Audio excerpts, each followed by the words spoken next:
Hi guys, come with me as I cook a crock pot meal that consists of chicken and vegetables with a roasted garlic Alfredo sauce. I started out with 2 seasoned chicken breasts that I added bell peppers and onions.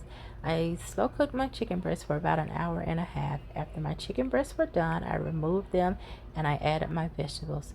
I added cauliflower, broccoli, and carrots. Here are the seasonings that I added also to the vegetables as they were simmering in the broth. I also add seasoning to my roasted garlic Alfredo sauce. Anytime I use jar Alfredo sauce, I always add seasoning to it to make sure it has a great flavor.